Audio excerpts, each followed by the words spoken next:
Education private limited வழங்கும் கிருபையின் நேரம்.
நம் தேவன் இந்த நேரத்துல கூட நம்மோடு பேசுவாராக.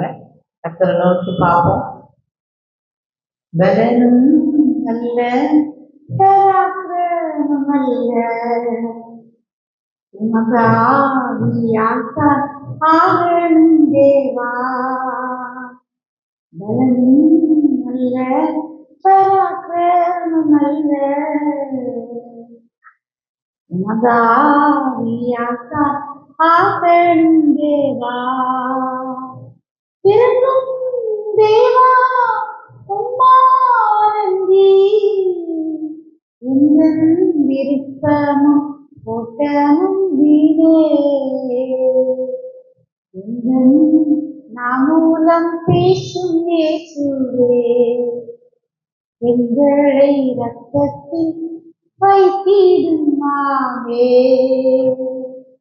உங்கள் நாமூலம் பேசும் இயேசுவே, எங்களை இரத்தத்தில் வைத்திடுமாவே.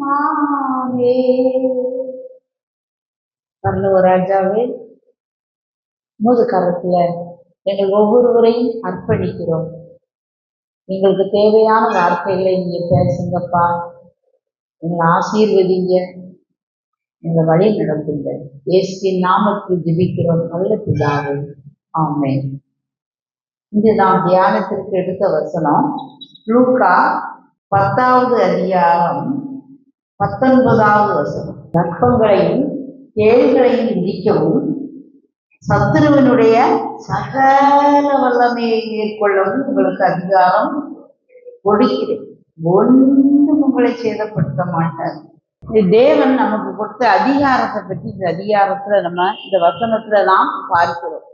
இயேசு கிறிஸ்து இந்த உலகத்துல வந்திருக்க போது சாட்சியா சொன்னார். சுகமளிக்கிறதுக்கு தான் அவர் வந்தார். ஒவ்வொரு பாவிகளை ரட்சிக்க கிறிஸ்து இயேசு வந்தார்.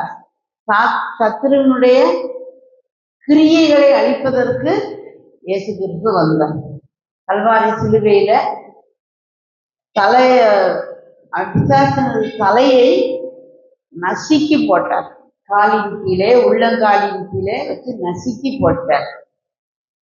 போட்ட தேவன் நிறைய அவருடைய ஊழியத்தை பார்த்தோம் அப்படின்னா நோயையும் துரத்துவார், பேயையும் துரத்துவார். போற இடங்கள் எல்லாம் பார்த்தா இந்த வேலை கட்டாயமா நடக்கும். இப்போ பேய் துரத்துற ஊழியங்கள் எல்லாம் பார்ப்போமா? எல்லாரும் வராங்க, அப்படியே அது பாட்டுக்கு போகுது. ரொம்ப இல்லை, இதுக்கு முந்தி கூட கொஞ்சம் கொஞ்சம் அப்படிலாம் கொஞ்சம் விரட்டிக்கிட்டுலாம் இருந்தாங்க. இப்போ உள்ள உபதேசம் எல்லாம் எப்பவும் ஆசீர்வாதமா இருப்பா, செழிப்பா இருப்பா, அதை கேட்கா அப்படி போய்கிட்டே இருக்காங்க.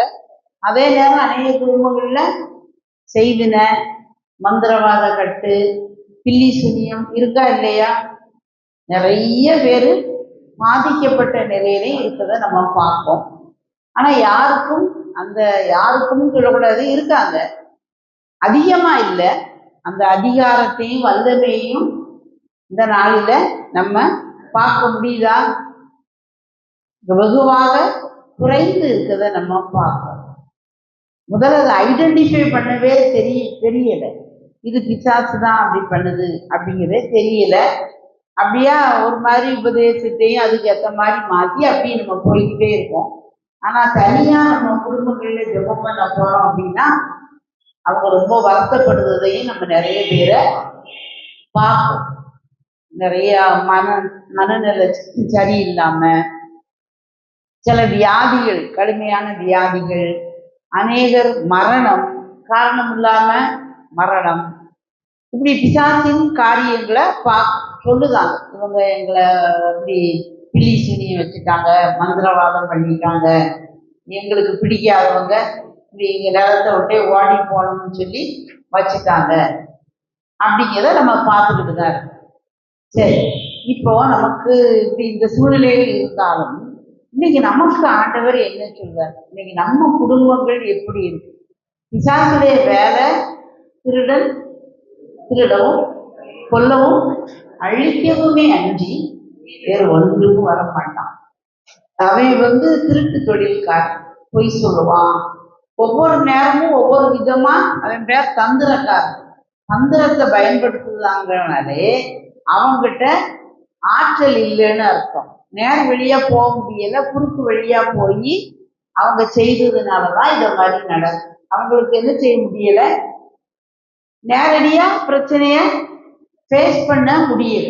அப்ப அவன் என்ன செய்யலாம், இப்படிப்பட்ட காரியங்கள் மூலமா நுழைஞ்சிருப்பான். இன்னொன்னு, அவன் திறந்து கிடக்க மடம் மாதிரி திறந்து இருந்ததுன்னா உத்தரவே கேட்க மாட்டான். யார் வீட்டுக்குள்ளனாலும் நுழைஞ்சிருவான், யாரு மனதுக்குள்ளேயும் நுழைஞ்சிருக்கான். நம்ம இடம் கொடுக்காட்டா நிச்சயமா அவன் வரவே முடியாது. இந்த யோபு 1 அதிகாரத்துல பார்த்தோம்னா ரொம்ப அருமையான ஆள். ஆண்டவர் சொல்றார், உன்னை சுத்தி வேலி அடைச்சிருக்கேன்.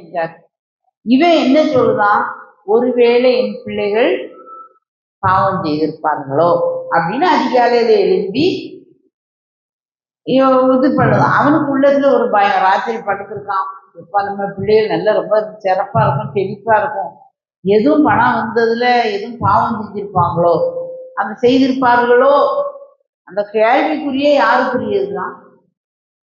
பிசாசுக்குரியது. ஆதியாகமத்துல 1 அதிகாரத்திலே அவன் தான் கேள்வியோட என் வாழ்க்கை வா சொன்னது உண்டோ.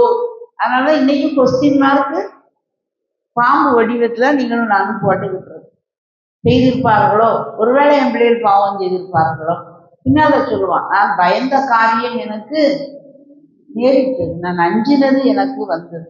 கர்த்தர் என்ன செஞ்சிருக்காரு? வேலையை அடைச்சி வச்சிருக்காரு. அதுக்கு பிசாசுக்கும் தெரியுது, அவன் இப்படி சிறப்பா இருக்கானே, நான் எப்படி அவன்கிட்ட போக முடியும், சுத்தி நீங்க தான் வேலையை அடைச்சி வச்சுட்டீங்களே ஆண்டவரேன்னு. ஆனா இவன் இருதயத்துக்குள்ள ஒரு சின்ன ஓட்டைய போட்டு வைக்கான். அஞ்சினது, பயப்படுது. இன்னைக்கு நம்ம சொல்ல வர கர்த்தர் சொல்றாரு, பயப்படாத பயப்படாத. 365 தடவை இருக்கு பயப்படாத. ஒரு நாளுக்கு ஒண்ணுன்னு எடுத்துக்கிட்டாலும் இருக்கு. ஏன்னா பயப்பட்டுட்டா அங்க யார் வந்துருவா? பிசாசு வந்துருவான். வெளிப்படத்துல பார்க்கும்போது பயப்படுகிறவர்கள் நரகத்துல தள்ளப்படுவாங்களாம். பயந்த காரியம் எனக்கு நேரிட்டது. நீ நம்ம நினைக்கவே நல்ல எண்ணங்களா, உயர்வுள்ள எண்ணங்களா, தைரியமான எண்ணங்களா நம்ம எண்ணணும். உள்ளுவதெல்லாம் உயர் உள்ளல்னு சொன்னாங்க. வெள்ளத்தனைய மலர் நீட்ட மாந்தர்தான் உள்ளத்தனையது உயர்வு தரும். வெள்ளம் வர வர வர அந்த மலருடைய காம்பும் உயர்ந்துக்கிட்டே போறது போல நம்ம உள்ளமும் உயரணும்னு சொன்னாங்க. இன்னைக்கு நாம் எப்படி இருக்கோம்? உலக மக்கள் இந்த செய்தியை பிடிச்சி அவங்க அந்த அதை வச்சே உயர்ந்து போறாங்க. நமக்கு உண்மையான ஜீவன் உள்ள இயேசு நமக்கு துணையா இருக்காரு. அவர் நம்மளை பார்த்து சொல்லுதாரு, அவங்களாம் ஓரெல்லாம் வார்த்தையை தான் சொல்ல முடியும், ஆனா நமக்கு அப்படிலாம் இல்லை. ஜீவனுள்ள தேவன் கூட இருக்கார். பயப்படாத, அஞ்சாத, கலங்காத, திகையாதே, நான் உன்னுடனே இருக்கிறேன், நான் உன் தேவன், நான் உன் வலது கையை பிடிச்சு உன்னைய நடத்துவேன், என் நீதியின் வலது கரத்தினால் உன்னை தாங்குவேன், நான் தாயின் வயிற்றில் நீ பிறந்ததுல இருந்து வயசுல உருவானதுல இருந்து இயங்குதேன், சுமப்பேன், தப்பு வைப்பேன், முதிர் வயதான வரைக்கும் நான் உன்னையே பார்ப்பேன். அநேகருக்கு மரணத்தை குறித்து பயம்.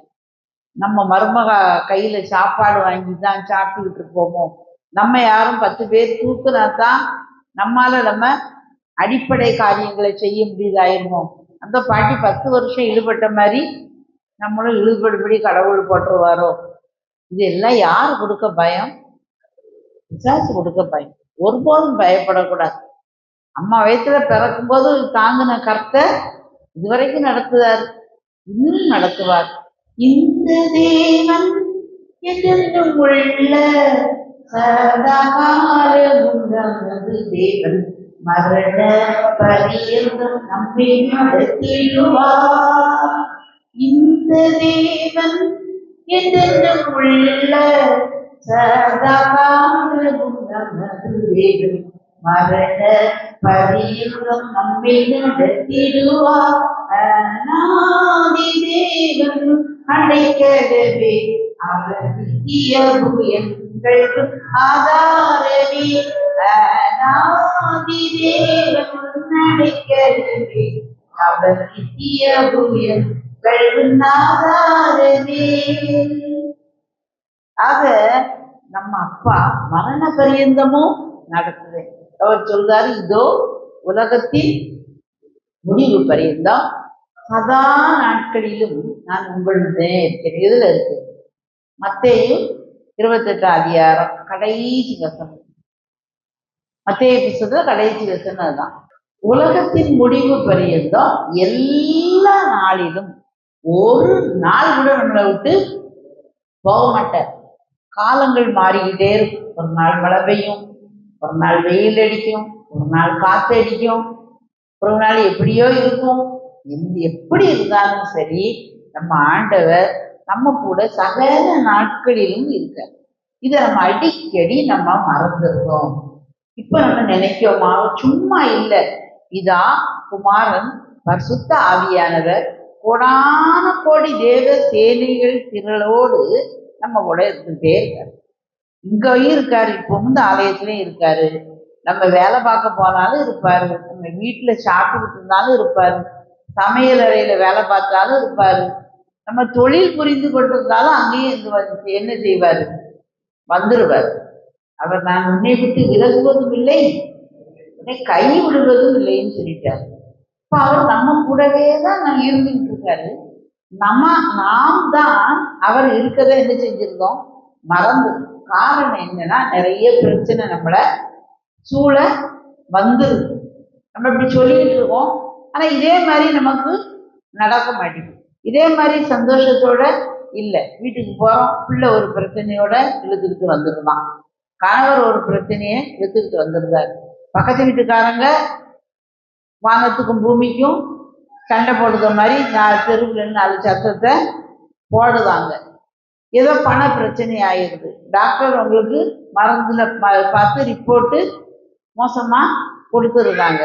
உடனே நம்ம என்ன செஞ்சிருந்தோம், அது போக்க என்ன செஞ்சிருந்தோம், போயிருக்கு. கடலை நம்ம பார்த்தோம் அப்படின்னா ரொம்ப கொந்தளிக்கும். கொந்தளிக்க ஆரம்பிக்கும் போது பார்த்தீங்கன்னா உள்ள மீன் நினைக்காத வெளியே வந்து விழுதா, என்ன செய்யுமா, கொந்தளிக்கிறத அறிந்த உடனே அந்த மீன்கள் எல்லாம் மேலே மிதந்துகிட்டு இருக்குது, அப்படியே சொர்ன்னு பூமியின் ஆழத்துக்குள்ள கடலின் ஆழத்துக்குள்ள ஓடிடுமா.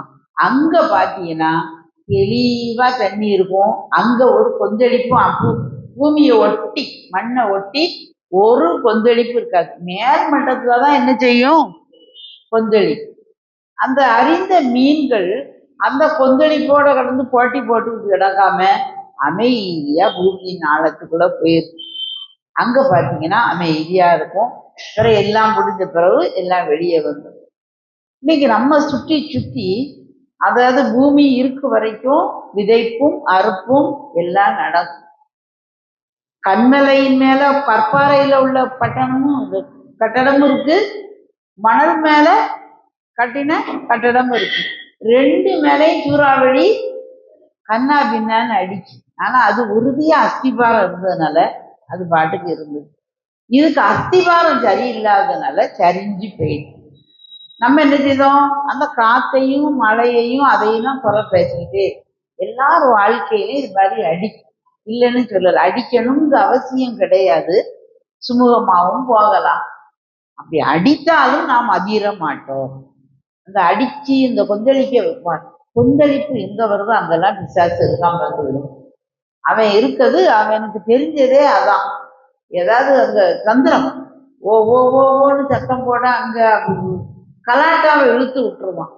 அது உண்டோ இது உண்டோ, அது அப்படியா இது இப்படியா.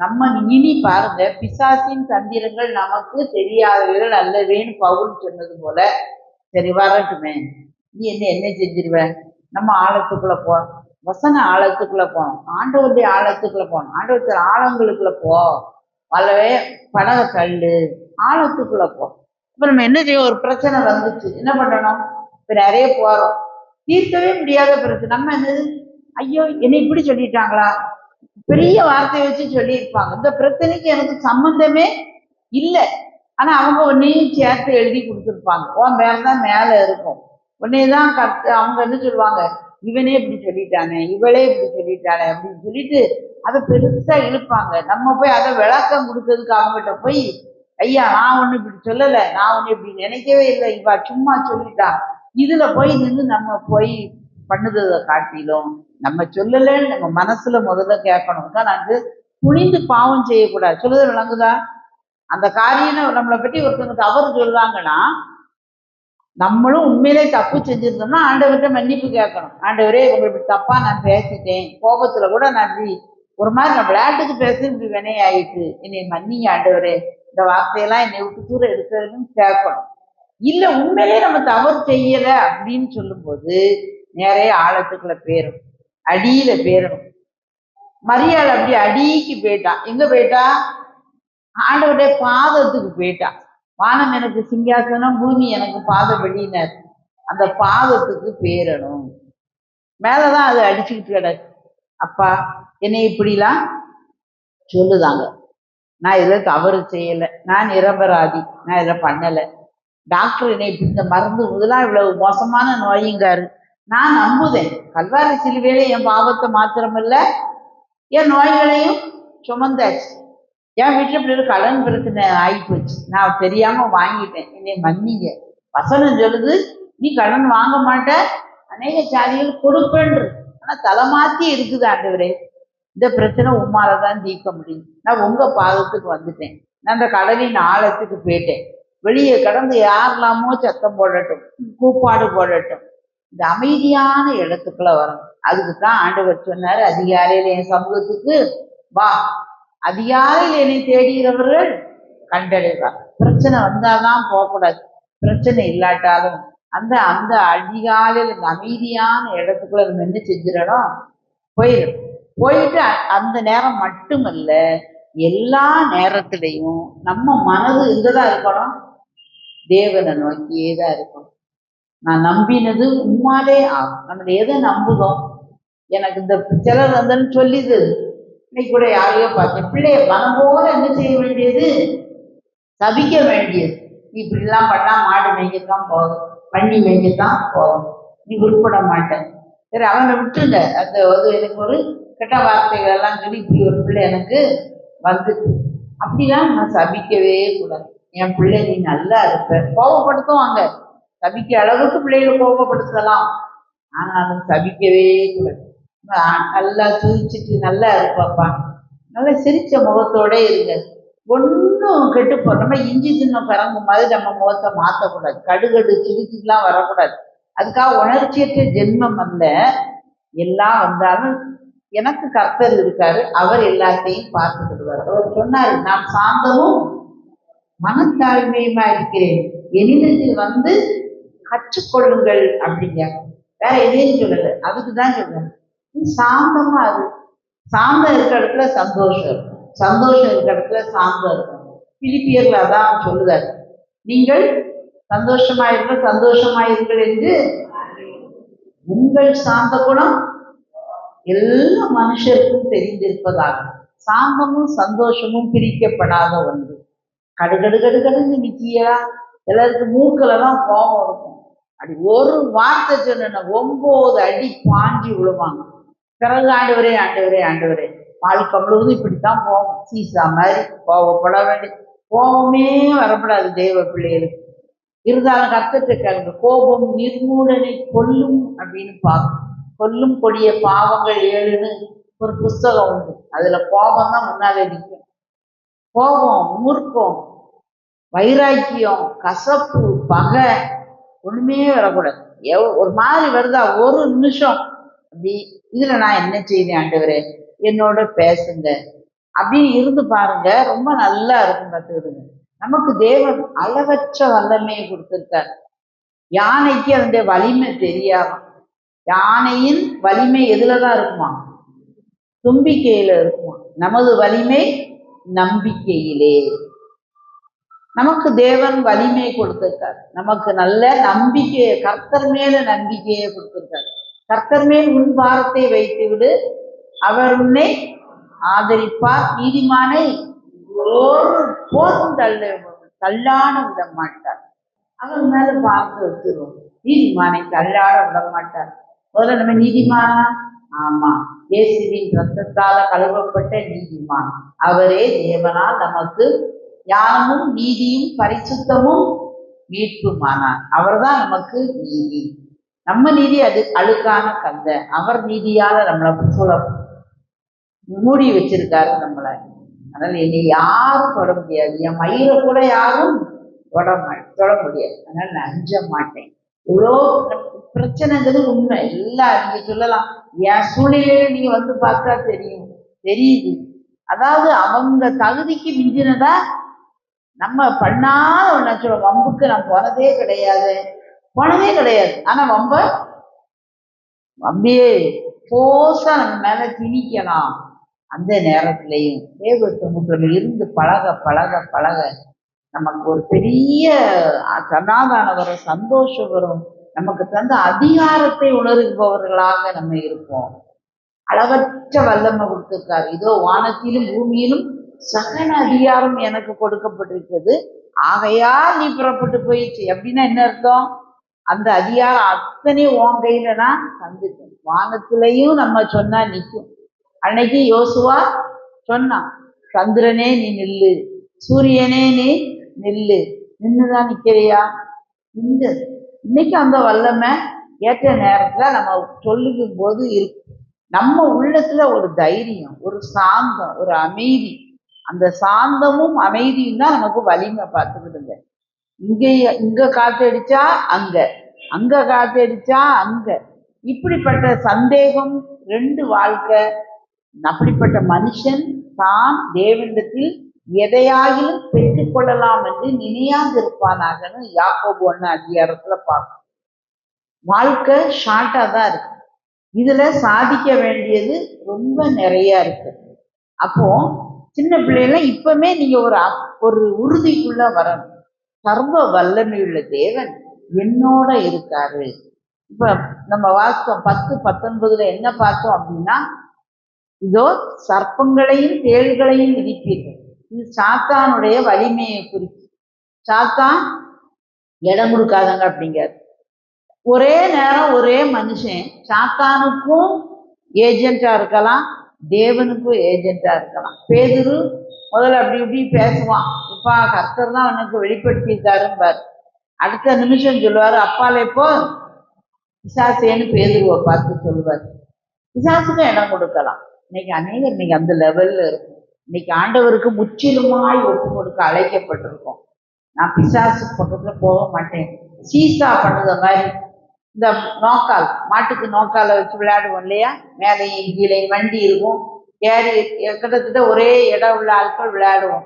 ஒன்று கீழே ஒன்று மேலே, ஒன்று கீழே ஒன்று மேலே, வண்டி கட்டுன இடத்துலே தான் என்ன செய்யும் இருக்கும், முன்னால போகாது.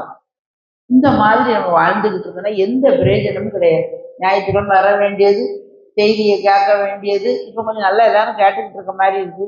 சில செய்தியிலானா நல்லா தூங்க வேண்டியது, பிறகு போக வேண்டியது, ஏதோ வேலையை பார்க்க வேண்டியது, என்னதோ ஒரு குறையை பேச வேண்டியது, பிறகு வர வேண்டியது, கொஞ்சம் உயிரடைய வேண்டியது.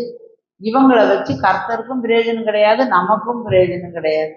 ஏதோ நம்ம வாழ்க்கைய இருக்க கொஞ்சம் விசுவாசத்தை வச்சு சாப்பிட்டு அப்படியே நம்ம போய்கிட்டு இருக்கோம்.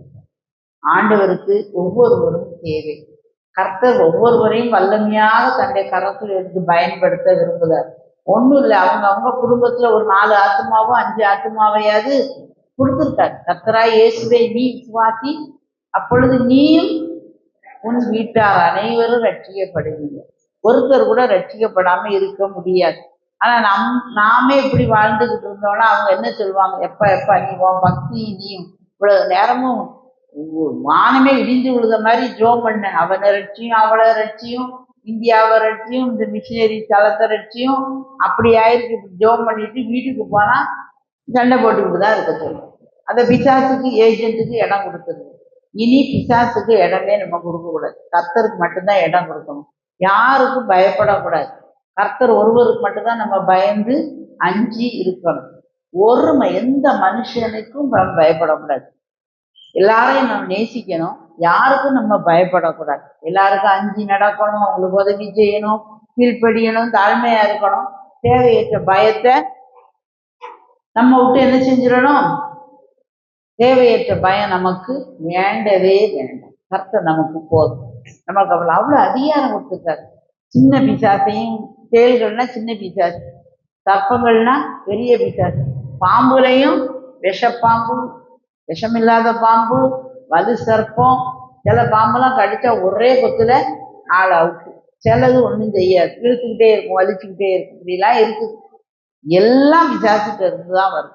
அவன் ஒவ்வொரு வீட்டுக்கும் ஒவ்வொரு தந்திரத்தை வச்சிருப்பான். சிலருக்கு அப்படி ஜெபம் பண்ணணுங்க ஒரு வாஞ்சை இருக்கும், தூங்கிக்கிட்டே இருப்பாங்க. 2 மணி நேரம் முடிச்சு பார்த்தா நல்ல தூக்கம். சிலருக்கு ஜெபம் பண்ண ஆசையா இருக்கும். இந்த செல்லுல கொஞ்சம் இந்த ஃபேஸ்புக் என் ஃப்ரெண்டுல அனுப்பியிருப்பான், வாட்ஸ்அப்ல அனுப்பியிருப்பான்னு பார்த்தா 1 மணி நேரம் எப்பவுமோ போயிருக்கும். இன்னும் அடுத்த வேலை வந்திருக்கும். பைபிள் வாசிக்கிறதுக்கு திறந்துட்டு எல்லாம் போச்சு. அப்படி வகை வகையா ஒவ்வொருவரையும் வஞ்சிச்சிருவான். சின்ன பிள்ளைகள் கொஞ்ச நேரம் விளையாடுவோமே, நேரத்தை போக்கிடுவான். அக்கா மாதிரி இருப்பாங்க, நல்லா ஒரு ஜோமனும் நினைச்சிருப்பாங்க. அப்போ பார்த்து ஒரு பக்கத்து வீட்டு அக்கா, என்னக்கா கருவேப்பிலை இருக்கான்ட்டு வருவாங்க. இது 2 பேரும் உட்கார்ந்து பேசுவாங்க. ஜெப நேரத்தை திருடிட்டு போயிடும். அதனால நம்ம கவனமா காலையில எழுப்பி நல்லா ஜெபம் பண்ணுவோம். பகல்ல நேரம் கிடைக்கலாம் ஜெபம் பண்ணுங்க. உங்க குடும்பத்துக்கு இத்தனைக்கு லீவு, சரி 2 மணி நேரம் இருக்கா, ஒரு நல்ல சாப்பாட்டை பொங்குங்க. சரி பொங்கி வச்சுட்டு சரி ஜெபம் பண்ணிட்டு உடனே நம்ம சாப்பிடுவோமே, ஒரு 1/2 மணி நேரம் வாங்க, ஒரு 2 பாட்டு, ஒரு சங்கீதம், ஆளாளுக்கு கொஞ்ச நேரம் ஜெபம் பண்ணுவோம், ஒரு ஸ்தோத்திரம் பண்ணுவோம். பேய் பக்கத்திலே வராது. துண்டை காணும், துணியை காணும். இதை எப்போ பார்த்தாலும் வீட்டுல ஸ்தோத்திரம் பண்ணுதால நீதிமானின் கூடாரத்தில் ரட்சிப்பின் கெம்பீர சத்தம் தொலை தூரத்துக்கு கேட்கப்படும். மனுஷரெல்லாம் பிரியப்படுத்த விரும்புகிறவர்களாக பார்வைக்கு ஒளியம் செய்யாமல் மனப்பூர்வமா கர்த்தருக்குன்னு நம்ம செய்யும் போது பெரிய காரியத்தை செய்வோம். சும்மா போய் செய்யக்கூடாது. ஏதோ போரடிப்பதற்கு நான் உன்னை புதிதும் கூர்மையுமான பற்கள் உள்ள எந்திரமாக்குகிறேன். நீ மலைகளை மிதித்து நொறுக்கி குண்டுகளை பதருக்கு ஒப்பாக்கி விடுவான். பார்த்துட்டு இந்த ஒல்லி போலீஸ் என்ன வேலைலாம் பார்க்காது. இதை விட பெரிய ஆட்கள் நம்ம. யானையின் பலன் யானைக்கு தெரியாம அஞ்சு நடக்கிறது போல நம்ம நடக்கக்கூடாது. குந்தி குந்தி நடந்ததெல்லாம் போதும், 2 மனசா இருந்ததெல்லாம் போதும். கர்த்தரே தேவன், அவர் இந்த வாழ்க்கைய நல்லா ஆக்குவார். வயதாயிடேன்னு நினைக்காதங்க.